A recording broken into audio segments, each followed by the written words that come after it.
June 6, 1944, Normandy, France. The morning air is thick with salt and smoke. On the beach below, chaos reigns. But in the shallow surf, amid the roar of naval guns and the chatter of German machine guns, something monstrous lumbers out of the landing craft. Its shape is squat and brutish, an armoured beast with a short, stubby barrel, barely longer than a man's arm. To those who see it for the first time, it looks almost absurd, like a toy compared to the elegant lines of a tank gun. Yet inside that strange box-like weapon lies one of the most terrifying shells ever fired by the British Army. A 40-pound charge of high explosive packed into a steel cylinder so large that soldiers nicknamed it the Flying Dustbin. Before we jump back in, tell us where you're tuning in from, and if this story touches you, make sure you're subscribed because tomorrow I've saved something extra special for you. This is the Churchill AVRE Armoured Vehicle Royal Engineers, the British answer to a simple but deadly question. How do you destroy a German bunker built to withstand everything short of an earthquake? For years, Allied soldiers had learned the same grim lesson: concrete could stop courage. It didn't matter how many men stormed a wall if the enemy inside had steel doors, reinforced ceilings, and interlocking fields of fire. In 1940, when German panzers crushed France in just 6 weeks, the French Maginot Line, that monumental chain of fortresses, meant to make invasion impossible, had proved useless. 4 years later, the Germans were certain they had learned the lesson better. Across occupied Europe, they built a new wall, the Atlantic Wall, a vast network of bunkers, casemates, gun positions, and anti-tank obstacles stretching over 2,000 miles from Norway to the Spanish border. Hitler had declared it impregnable. His engineers poured millions of tons of concrete, embedding fortresses into cliffs, dunes, and harbours.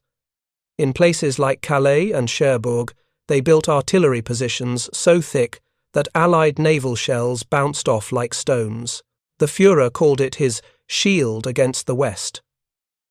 But deep inside the British War Office, a handful of engineers were preparing a weapon to shatter that illusion. They called it the AVRE. The irony of its birth began 4 years earlier, in defeat. When British forces evacuated from Dunkirk in 1940, they left behind more than 2,000 tanks, all destroyed or abandoned. Britain had barely enough armour left to defend its own shores. For months, the country lived in fear of invasion, but out of that humiliation grew a culture of improvisation, a belief that if they couldn't match German strength, they would outthink it. Major General Percy Hobart embodied that philosophy. Recalled from retirement in 1941 after being dismissed years earlier for unorthodox ideas, Hobart had been training the newly formed Royal Engineers and Royal Armoured Corps. His methods were radical. He imagined tanks that could swim, clear mines, launch bridges, and demolish fortifications. To most of the British High Command, it sounded like science fiction, but Churchill believed him. The Prime Minister, himself fascinated by military engineering, ordered Hobart to continue his experiments. Hobart's unit, the 79th Armoured Division, would become one of the most inventive formations of the entire war. Its vehicles were nicknamed Hobart's Funnies by American observers. Tanks modified to perform extraordinary roles: the crocodile, flamethrower, the crab mine flail, and the bobbin that rolled out roadways across beaches. But among all these, one stood apart for sheer brute simplicity: the AVRE, equipped with a weapon officially called the Petard mortar. The Petard fired a projectile weighing nearly 40 pounds, filled with ammonal, a powerful mixture of ammonium nitrate and aluminum powder. Its muzzle velocity was only around 250 feet per second, slower than a baseball pitch, and yet the impact was devastating. It wasn't designed to penetrate armour, it was designed to obliterate concrete. Fired from short range, sometimes within 30 yards, it could shatter a pillbox wall 6 feet thick. One engineer later described it bluntly: "We didn't need to go through the wall, we just made the wall disappear." To operate it required a unique kind of courage. Reloading the Petard was done manually, from outside the turret. The loader had to climb partly out of the tank, open a heavy steel breech at the front, insert the massive round the dustbin, and lock it in place before retreating inside. On the beaches of Normandy, under machine gun fire, this act was almost suicidal, but for the men who performed it, it became routine. In the months before D-Day, British engineers practiced on mock German bunkers built on the south coast of England. Their targets were reinforced with real steel doors and genuine concrete casings, using captured blueprints from France. When the Petard fired, the results were immediate. Entire structures collapsed into dust.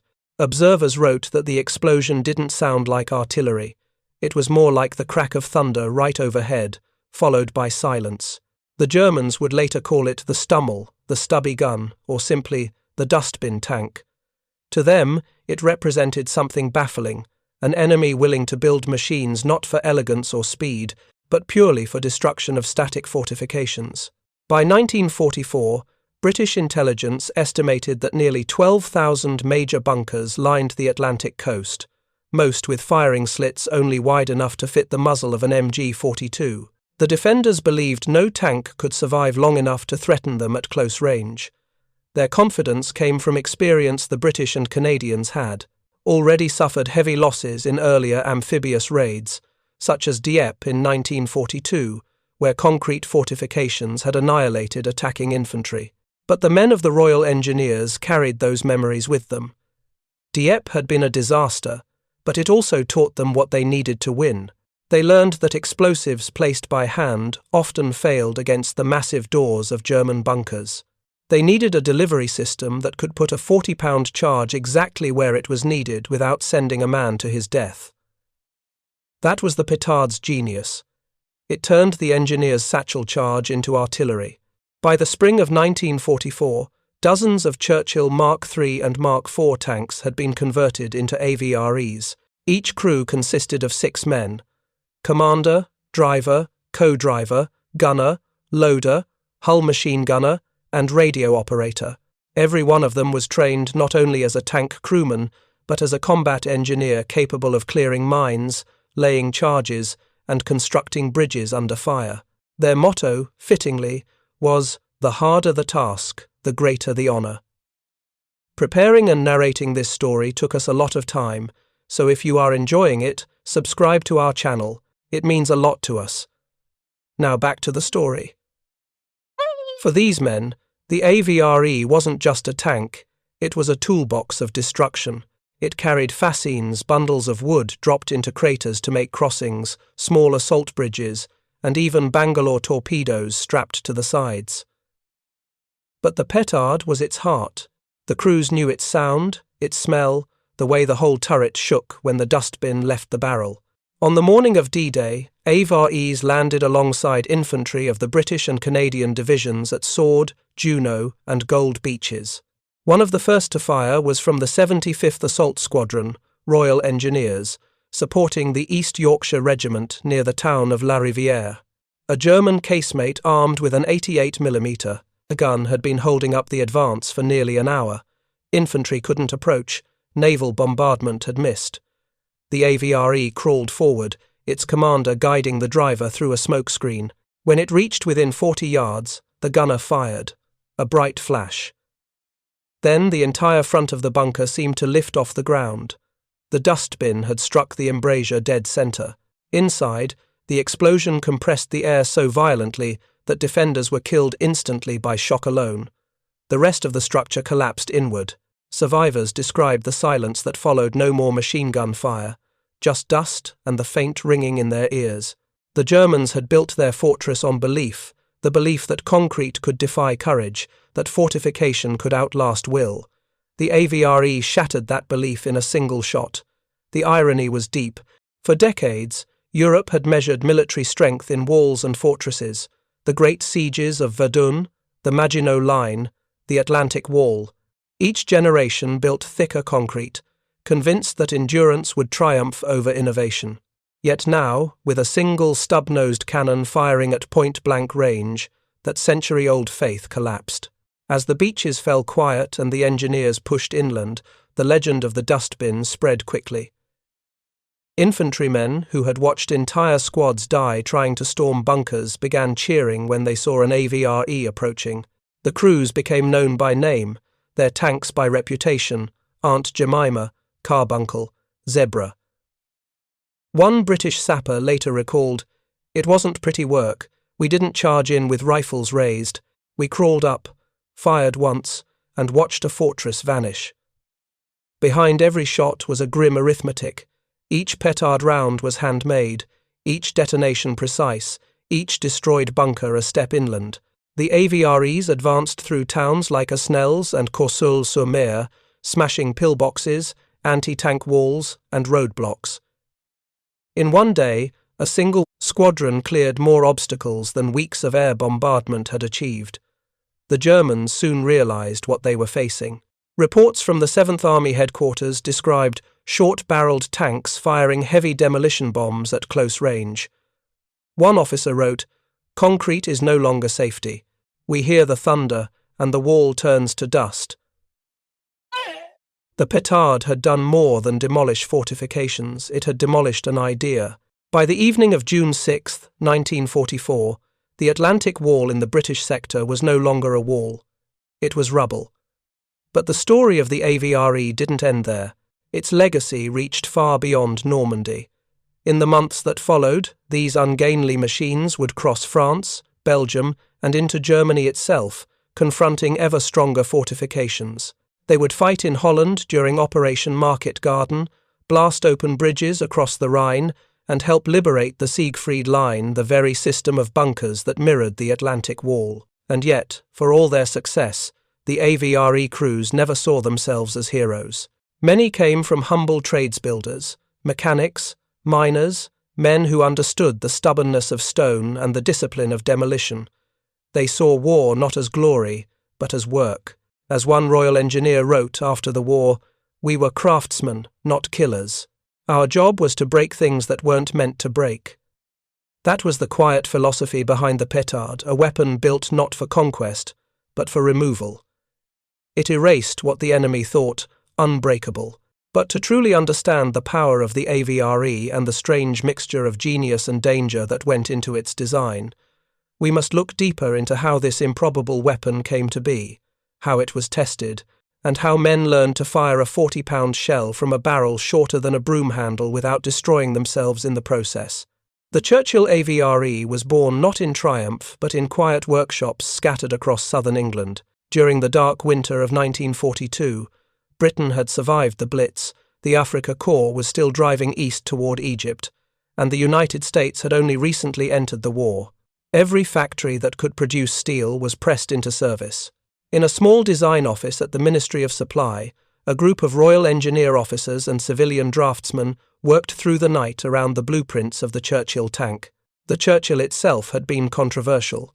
Early versions were slow, undergunned, and plagued with mechanical faults. Yet its heavy armour and broad tracks gave it an ability that few others possessed to climb, crawl, and survive in terrain where other tanks would bog down. It could clamber over a 5-foot wall or cross a ditch wider than its own length. Engineers realised this stubborn, almost mule-like machine could carry the heaviest demolition weapon they could invent. The challenge lay in physics. To destroy a German bunker, one needed an explosive mass of at least 20 pounds of ammonal placed directly against the wall. Artillery shells could deliver the force, but not the precision. Bombs could bury a bunker, but rarely break it open. The engineers imagined a spigot mortar, a weapon that used a solid rod instead of a traditional gun barrel, firing its projectile by striking a cartridge inside the shell base. It allowed a huge charge to be fired without the recoil that would have torn the tank apart. The first tests were conducted at Shoeburyness on the Thames estuary. Observers watched from slit trenches as a Churchill prototype rolled up to a concrete target only 30 yards away. When the Petard fired, the shockwave knocked dust from their helmets. The shell, a blunt cylinder 16 inches long and nearly 9 inches wide, hit the target with a visible wobble, then vanished in a flash of orange flame. When the smoke cleared, the bunker's front face was simply gone.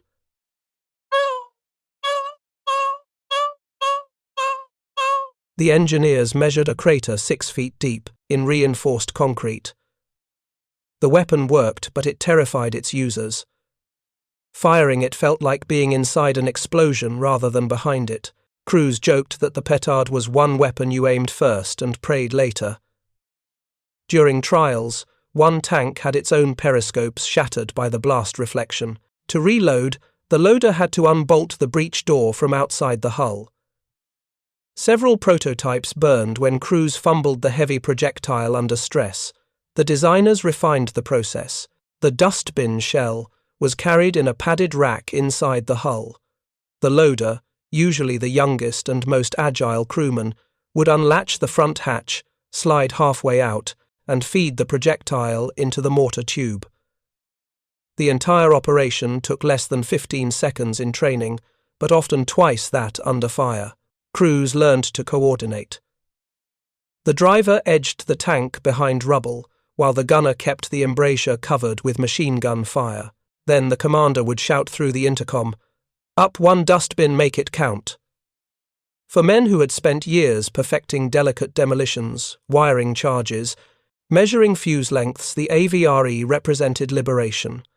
They could finally bring engineering power directly to the front line. Yet many were uneasy. They knew that the Petard's range, roughly 80 yards, meant combat at near suicidal distances. Against bunkers designed for mutual support, the AVREs were constantly exposed to flanking fire. The crews nicknamed their machine the 1,000-yard coffin. During the Normandy campaign, that coffin saved lives. At Lyon-sur-Mer, an AVRE of the 77th Assault Squadron destroyed 3 interconnected bunkers that had pinned down the 1st South Lancashire Regiment since dawn. The first Dustbin collapsed the corner of the nearest casemate. The second turned its roof into a crater. The third was never fired. The defenders surrendered, waving white rags through the smoke. Infantry accounts describe men weeping with relief as the AVRE rolled past, its armour streaked with scorch marks. What the infantry saw as salvation, German engineers saw as blasphemy. For them, concrete was sacred, a physical manifestation of order, precision, and permanence. Since the First World War, the German army had treated fortification as a science. They calculated wall thickness, firing angles, and ventilation according to mathematical formulae. In the Atlantic Wall Manual, each casemate type carried a designation Regelbau 612 for an anti-tank gun, Regelbau 630 for a machine gun position, and was expected to withstand direct hits from naval artillery. The Petard overturned those calculations overnight. Captured German reports after D-Day reveal genuine confusion. One coastal artillery officer wrote, "The enemy employs a short weapon projecting a large bomb. Range is small, but its effect equals that of a heavy naval shell. No known defense." Another noted bitterly, "Concrete of 1.5 meters thickness offers no guarantee. Morale of crews shaken." The psychological impact was profound. Soldiers who had been told their positions were indestructible now watched them dissolve in seconds. Survivors often abandoned neighbouring bunkers before a single shot was fired. For the first time since the Atlantic Wall's completion, the Germans understood that their fortresses could not outlast Allied ingenuity. Within the Allied camp, however, the AVRE inspired mixed feelings. American officers admired its effect, but distrusted its complexity. General Omar Bradley reportedly remarked, "Ingenious, but I'd rather have another dozen Shermans than one of those." The US Army preferred straightforward firepower, tanks and artillery. The British, constrained by manpower and haunted by the memory of Dieppe, embraced engineering solutions that reduced infantry losses. The difference in philosophy was striking: one valued mass, the other precision. That precision was, not without cost. Production of the Petard shells required heavy machining and careful filling with ammonal under controlled temperature. Every round weighed nearly 40 pounds and had to be handled like fragile glass. In the field, logistics teams carried them in wooden crates marked "Danger Demolition Ammunition." A Churchill AVRE carried only a dozen rounds. Once those were spent, it reverted to supporting fire with its hull machine gun or retreated to resupply. The crews developed rituals around their weapon. Before each firing day, They checked the spigot for cracks and polished the loading tray with oil to prevent jamming. They learned to judge range by instinct. The Petard's trajectory was so curved that aiming charts were almost meaningless. One gunner compared it to throwing a bucket of lightning. Beyond Normandy, the AVRE proved indispensable during the assault on the Channel ports. At Le Havre in September 1944, British engineers faced a fortress city defended by concrete cupolas and anti-tank ditches. Ordinary shells barely scratched the surface. Over 2 days, AVREs fired more than 200 dustbins, blasting paths for infantry and flamethrower tanks. When the city surrendered, Allied commanders credited the AVREs with breaking the outer defences that naval bombardment could not touch. Still, every success carried a shadow. The short range meant that many crews were lost to mines and hidden guns before they could fire. In some cases, a single misjudged slope caused the petard barrel to dip into soft ground, detonating the round too close. Veterans spoke of comrades who disappeared without trace, their tanks reduced to fragments of armour plate. The courage required for such work rarely reached newspapers.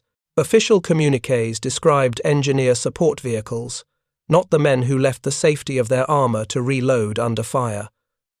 One AVRE commander later wrote, "It was the loneliest 10 seconds in the world leaning out into smoke, praying the next bullet would miss while you pushed 40 pounds of death into a pipe."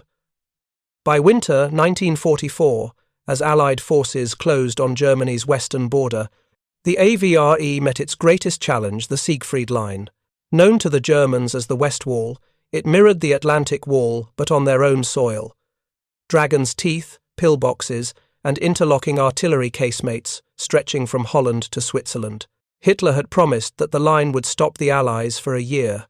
The Royal Engineers had heard such promises before. In the border town of Geilenkirchen, an AVRE troop supported the 43rd Wessex Division in November 1944. Rain turned the fields into rivers of mud. Visibility was 20 yards. Yet the AVREs advanced one by one, each tank methodically destroying a pillbox with a single shot.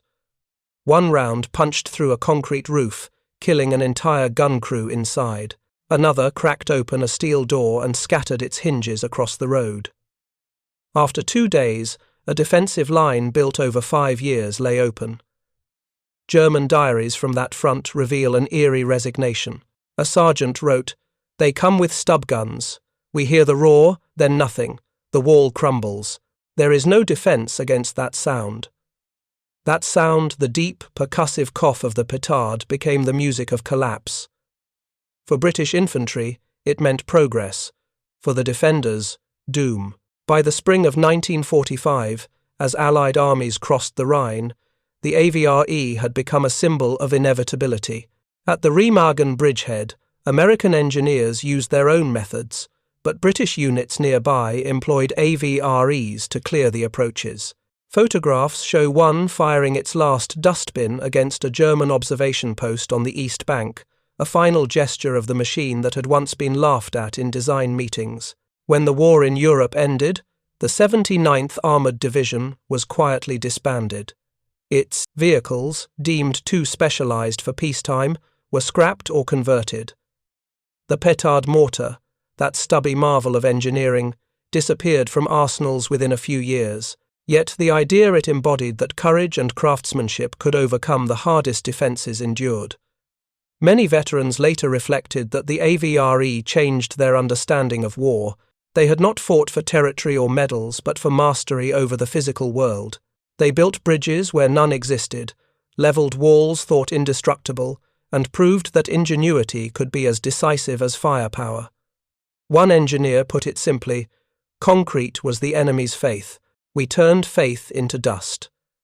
The Churchill AVRE's story is not one of glamour, but of transformation, a reminder that the most powerful weapons of the Second World War were not always the fastest or the loudest, but the ones that reshaped belief.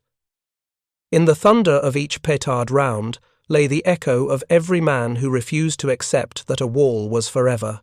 When peace finally came to Europe in May of 1945, the Churchill AVREs stood silent among the ruins they had created.